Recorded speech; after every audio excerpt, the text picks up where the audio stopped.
now spiraling out of control. It has been for a while. And in July, no surprise, we set new records for illegal border crossings. You ready for the numbers? Take a look at this. The Border Patrol announced it encountered more than 19,000 unaccompanied migrant children in July. That's migrant children. That's a record high, surpassing the record 18,877 in March. So far, there are more than 16,600 kids in federal custody. That's in custody. Don't forget, they've already released thousands back into America. Adding to the problems, border towns like McAllen, Texas, are overwhelmed with the huge flux of illegals crossing into America. The border busloads of these migrants are being dropped off across McAllen, Texas, and now the city's mayor, Javier Villalobos, is issuing a disaster declaration. It reads, quote, U.S. Customs and Border Protection is releasing an alarming substantial number of immigrants into the city of McAllen, Texas, including individuals that are positive for COVID-19. And to think they're having all of us mask up and get vaccinated and hunker down, but not the migrants, not the illegals. Well, Mayor Villalobos says the city is getting more than 1,500 migrants a day. But Team Biden is turning a blind eye to all of this, abandoning border towns and forcing them to fight the border crisis on their own, which is what Governor Abbott in Texas is trying to do himself as well. Well, joining me now is that mayor of McAllen, Texas, Javier Villalobos. Mayor, welcome to the program. Hi, pleasure to be here. So, Mayor, what is this like now for McAllen, Texas, and how does it differ from just a year or two ago? Well, actually, it differs just from 2 weeks ago. Just 2 weeks ago, everything was still under control. We had, of course, we had a large amount of immigrants, but we were, let's say, 500, 600, 700. Just last week, we started reaching over 1,000. Last night, in excess of 1,800. And of course, we had help with Catholic Charities, and we were trying to do the best we can, and we were doing well. But once we hit over 1,800, Catholic Charities kind of says the other NGOs, we're pretty much tapped out. Then coupled with the fact that there's been an increase in the COVID positivity, it's been a little more difficult because now they have to be quarantined and they stay, whereas before, within a day, we were able to move them out. What does this mean for the people who live in McAllen? You know, I live in Texas. I've been through your little town there, maybe going down to the beach. It's always been a quiet town. I mean, a share of problems at times, but what's it been like for the people now here with this influx? You know what? Fortunately, it's still pretty good. It had been pretty good. However, now we're starting to see the issues. It was especially last night when people started seeing in the downtown area that there was people walking around the respite center, whereas before we never had the issue. Well, of course, we had the immigrants coming through, but that was it. They'd come in and they'd leave. But it's been difficult now. We filed our declaration because at the very end now it's difficult. It's not our issue. It's a federal issue. It's not, you know, even though Governor Abbott is trying to work something out, it's not a state issue or a county issue. It is a Washington issue. So we keep on imploring and telling them, look, do something. With a stroke of a pen, they can stop it. They could, and I'd even pinpoint it even closer, not just a Washington issue, a White House issue. Let me play a soundbite from Secretary Mayorkas. Listen to who he blames for everything going on. We are following an administration that frankly dismantled our capabilities to address it. And so we are building it from the ground up. Our safe and orderly systems were torn down. And so we're rebuilding them. And our plan is in place and we're executing it. Mr. Mayor, there are two facilities near McAllen had a total of 670 beds. They're now housing 5,000 people. Under President Trump, they'd get close to full, but never 5,000 people. What do you say to Secretary Mayorkas when he blames President Trump on this?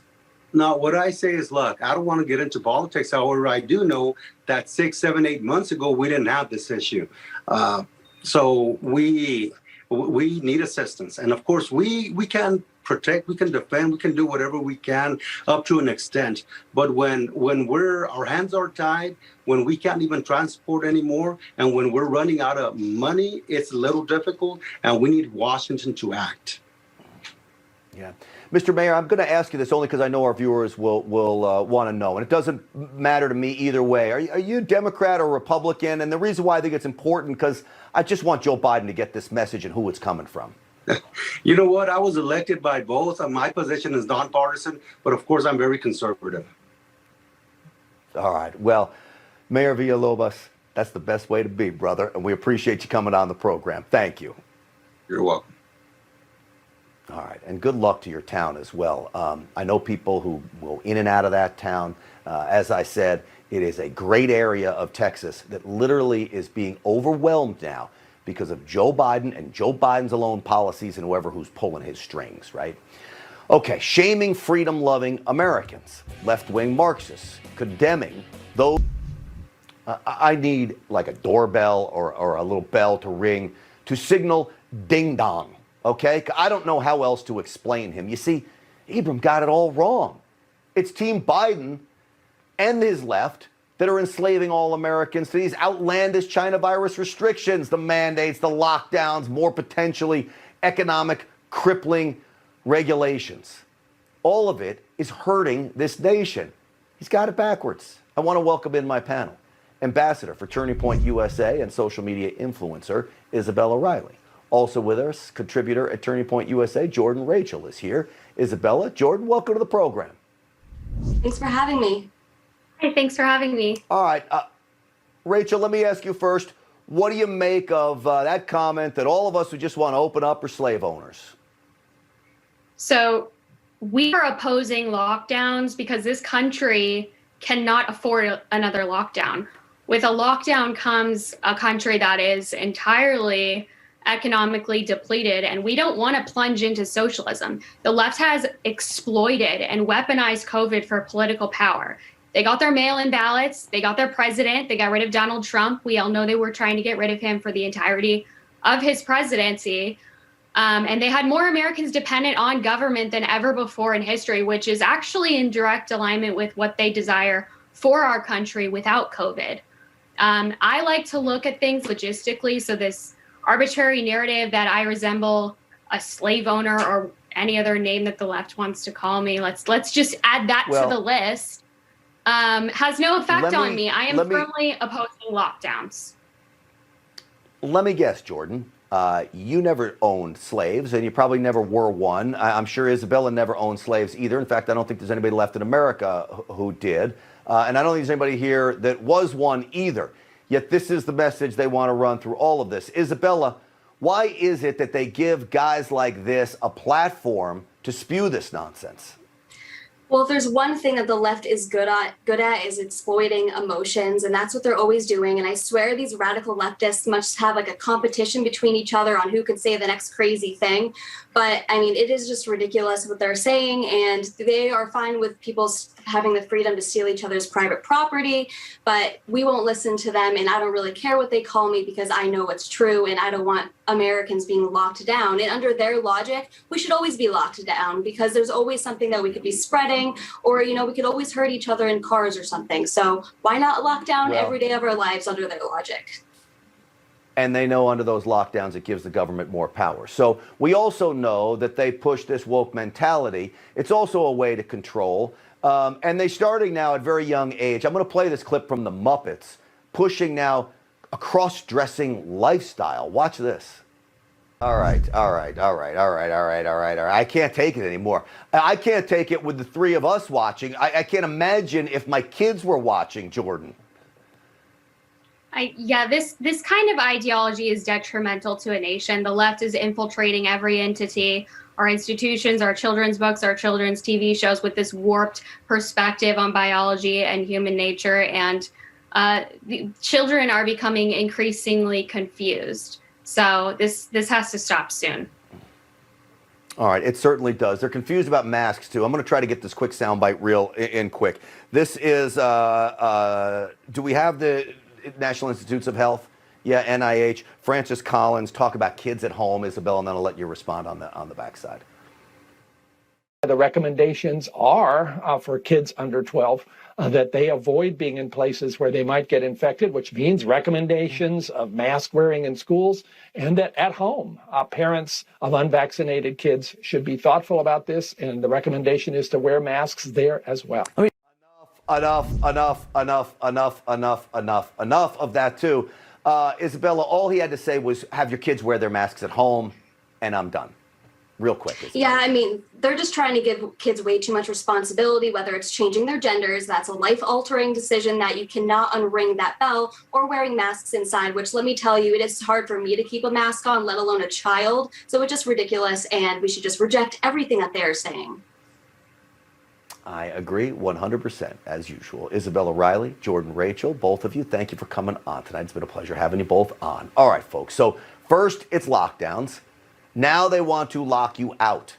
New York City announcing a vaccine mandate to participate in society. Where does this all end? It's time for people to see vaccination as literally necessary to living a good and full and healthy life. Yeah, what he's saying is you will be punished. So you've been warned about this for weeks. I've been warning you. And now it's starting to become a reality, now in New York City. That's the tyrant mayor, Bill de Blasio, announcing today that the city will require proof of vaccination for anyone who wants to dine indoors, see a show, go to the gym. The gym, that's where the healthiest people are. So you see, this is now considered a privilege only, afforded to those who submit to the left's agenda. Personal choice in the modern day Democrat Party is non-existent. It's been erased by the Marxist left, and it is bad news, okay? They are going to coerce you into compliance. And then if you don't comply, they will punish you. Well, I want to bring in now a pastor. His name is Brian Gibson. And one of the things that I am so concerned about right now is the fact that they may take these mandates and push them into churches. Pastor Gibson, welcome to the program. Hey, thanks so much for having me. I do believe they will come after churches. I believe you're right. Well, look, Pastor, we know they already did. You know, during the height of COVID, I remember pastors in California were just trying to preach the word outside, being arrested when you had Antifa goons and BLM thugs burning down places.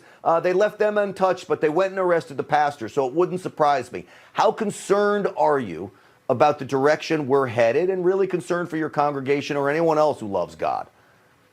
Well, we're extremely concerned. During the last lockdowns, I have congregations both in Texas and Kentucky, and Governor Beshear of Kentucky came after the church again and again and again. Everybody else got to open up, but the church was the super spreader. Now, I'll tell you, we better learn something from the last go-round. This time, every pastor in America, you ought to stand up. You should not comply. Don't comply to the mask mandates. Don't comply to this vaccine madness. Don't comply to any of the lockdowns. Keep the church open. See, America was founded because there were some wild, non-compliant pastors who spoke out against King George, spoke out against British tyranny. As a matter of fact, they preached the concepts that are now in the Constitution. Their name was the Black Robe Regiment. They even led the militiamen into war. Like, what we need right now is we need a group of black robe preachers that'll stand up for the word of God. So we believe the Bible teaches us that it's better to obey God than man. So I'm calling every pastor, be a black robe pastor. Don't be a yellow robe pastor. Don't play the coward.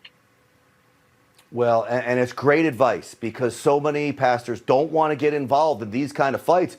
But this really is a fight for religion as well. We know the left is waging war on those who want to believe in God, who believe in religion. Let me play a soundbite from you from Joe Biden, just to show you how far this goes.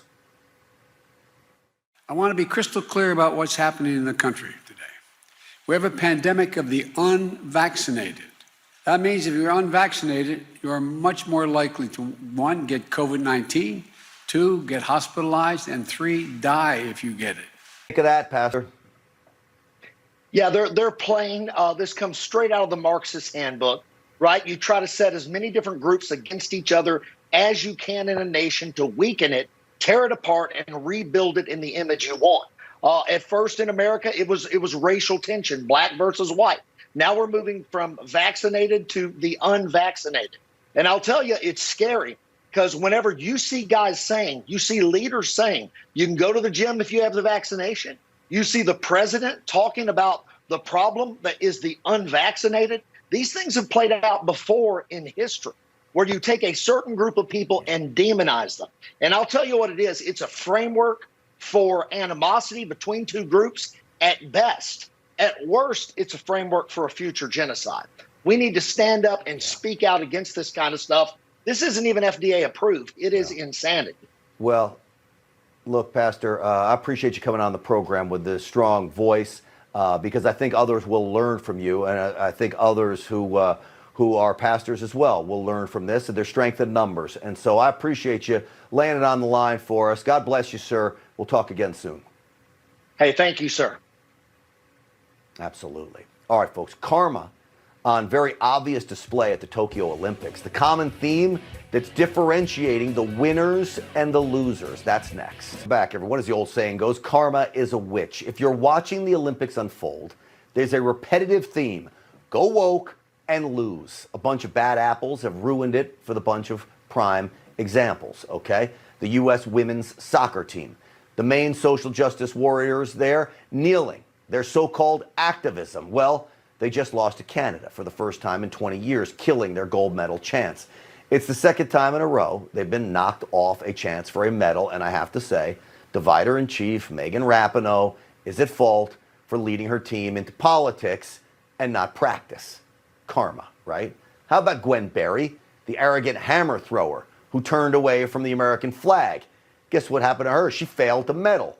And then there's Laurel Hubbard of New Zealand, the biological male who started trying to weightlift at a women's competition. She started a big stink about wanting to compete in women's weightlifting. Well, they let him, and lo and behold, Hubbard has already exited from the Olympics, failing all 3 lifts yesterday, not even finishing. Hubbard was not only one not to compete even one lift. Again, karma here. And then there's good karma. This woman, her name is Tamira Mensah-Stock. And she just became the second American to win a wrestling gold medal today. No drama, no activism, just hard work. Watch this. USA. Way to go, Mensah-Stock. That's how all of our athletes should be acting. Patriotic, proud of our country, humble, happy. So kudos to Tamira for setting an example the other athletes should learn from. This is what the American dream is all about. Well, that's going to do it for us. You know what, though? I'm living the American dream. I get to do this every night, and I am blessed for it. I got a great crew back in the control room as well, thanks to them. But most of all, thanks to all of you, Stinchfield's Army, for making this a very fast-growing program on cable news. We are so humbled by that. We'll see you back here tomorrow, 8 Eastern time. Cortez and Pellegrino up next. Joe Manchin's wife. That alone amounts to a payoff, and yes, for a yes vote, clearly. $16.3 billion will go to the Department of Energy's Renewable Energy Program. Climate change garbage. $250 million for an invasive plant elimination program. That's infrastructure? No. Apparently, we know it's not. $10 million every year between 2022 and 2026 for a national motor vehicle per mile user fee. It's a pilot program, they say, but these pilot programs always get enacted into law. It amounts to a per mile tax on how much you drive. It will make it more expensive for you to travel in your car, as if skyrocketing gas prices, thanks to Joe Biden, wasn't good enough. It also goes against Biden's promise to not raise taxes for those who make less than $400,000 a year. If you're paying a per mile fee, I promise you, even poor people will be paying that. On top of all that, you will hear senators talk a lot about the expansion of broadband. They speak of this proudly. But in order to get a federal grant to do just that in your community, cities and states will need to meet minority quota levels. Now, we're all Americans, aren't we? Shouldn't the money be based off of need, not race? But no one talks about that. Neither side got everything we wanted. There are a bunch of things in this bill I don't like, I'd take out. There are things in this bill I know my Democrat friends don't like and would take out. But the nature of getting work done in Washington is to be able to come up with something that has enough good for both that we actually get it done. That man represents more Democrats than he does Republicans. That's Mitt Romney of Utah. He's a rhino, a Republican in name only. What did Republicans get out of this bill?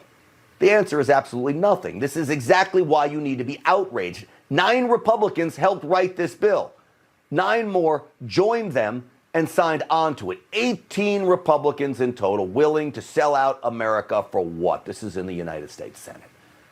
To give Biden the upper hand. This bill is a power grab. It's a money grab, and it most certainly is a freedom grab. Every Republican should denounce it. So here's what I'm going to do. Let's shame the 18 spineless Republican senators that need to be denounced themselves. Here's a list of them. Write them down if you want. Roy Blunt of Missouri, Richard Burr of North Carolina, Shelley Moore Capito of West Virginia. This bill wages war on coal, by the way. It imposes strict carbon reductions. Why would anyone from West Virginia sign on to this bill that will destroy an already battered coal industry? But both senators from West Virginia will. Bill Cassidy of Louisiana is on the list. Mike Crapo of Idaho, James Risch of Idaho, Tom Tillis of North Carolina. This list goes on, folks, and I'll read it all. Indiana's Todd Young, Mike Rounds of South Dakota, John Hoeven, and Kevin Kramer of North Dakota. Now, I expected people like this to sign on to it. Alaska's Lisa Murkowski, Ohio's Rob Portman, and of course, Mitt Romney from Utah and Susan Collins of Maine. What do we dub them? The usual suspects, right? But Chuck Grassley of Iowa? Come on, Senator. And maybe the 2 most important senators to show their true colors as Senate amoebas, meaning they don't have spines. Senator Lindsey Graham and Senator Mitch McConnell. Those 2, all of these I read, really, need to stand up against this massive expansion of government. 18 Republicans helping foster a communist agenda. What has happened to their will to fight for us? Don't forget, we put them in office. They don't respect that. How can they be behind? How can they be behind such a bill? It is mystifying, folks. But I believe our colleagues' draft text provides a good and important jumping-off point for what needs to be a robust and bipartisan process. What an absolute disappointment. President Trump says it best. He don't like Mitch McConnell anymore.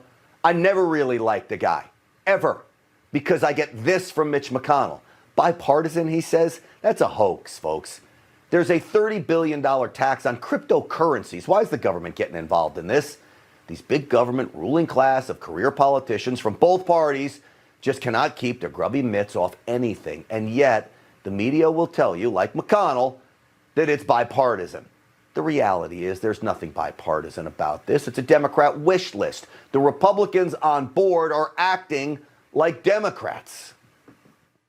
In hard infrastructure with input from a bipartisan group of senators. This hard infrastructure bipartisan bill will get done. Bipartisan infrastructure package. For the bipartisan infrastructure bill. Okay. What I mentioned here, gender identity. It's not hard infrastructure. Doesn't even play hardly a role, hard infrastructure.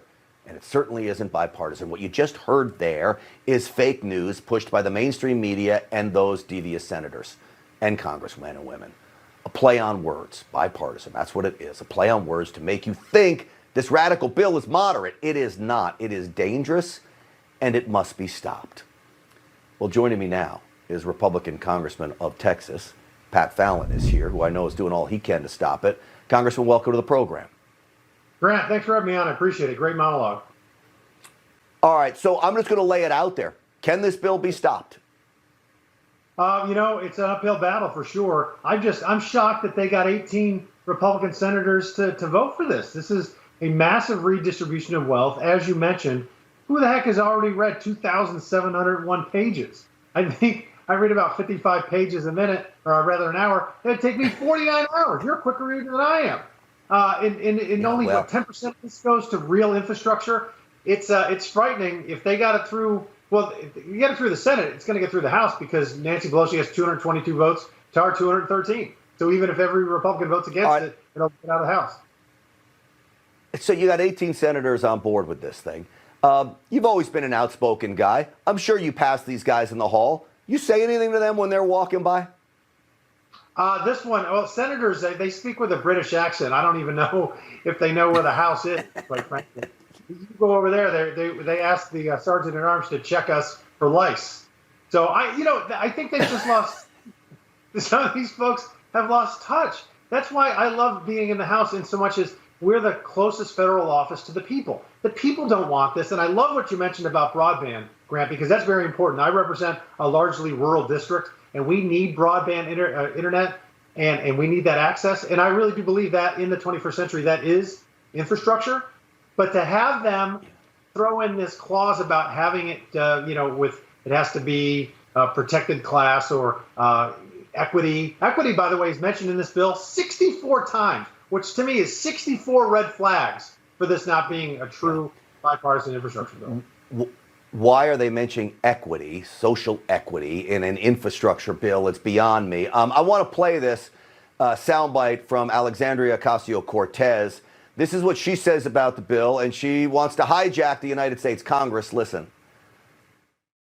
If there is not a reconciliation bill in the House, and if the Senate does not pass the reconciliation bill, we will uphold our end of the bargain and not pass the bipartisan bill until we get all of these investments in. How many House progressives do you think are with you on this? I believe a very large amount of the Progressive Caucus. Pat Fallon, this is what I've been saying. They pass this infrastructure bill. They tee it up to move reconciliation, which is going to be even worse than this one, straight on through to make it law. Yeah, no, that's it's funny about this particular bill. If her Progressive Caucus votes against it and joins all the Republicans, there's actually a chance that we could kill it. But they're banking on, they're betting on the come, being that they can get even more money spent. I mean, Grant, our national debt is exploded. That $550 billion, there's not even offsets in it that could offset it for 10 years. So this is going to add more. We're just mortgaging more of our future. I have sons that are 15 and 12, and I shudder to think about what their lives are going to be like in a few decades. Yeah. Well, listen, keep fighting up there. And if you do happen to see them in the hallways, you give them a message from all of Stinchfield's army that we think they're all spineless. All right, well, Congressman? Grant, I'm going to look at him and go, what do you know what? Come on. Represent the people and the country in our best interests. Unbelievable. Well, wouldn't that be nice? Congressman Pat Fallon, as always, thank you, buddy. Grant, take care. Absolutely, my man. Thank you. All right, folks, listen, we got to put the pressure on, call your lawmakers, do whatever you can to make sure this thing stops. But really, it's in their hands right now. But we can be vocal about it, and that often does put pressure on them. All right, so we move to New York now. Handsy Andrew Cuomo, the governor there, in deep trouble.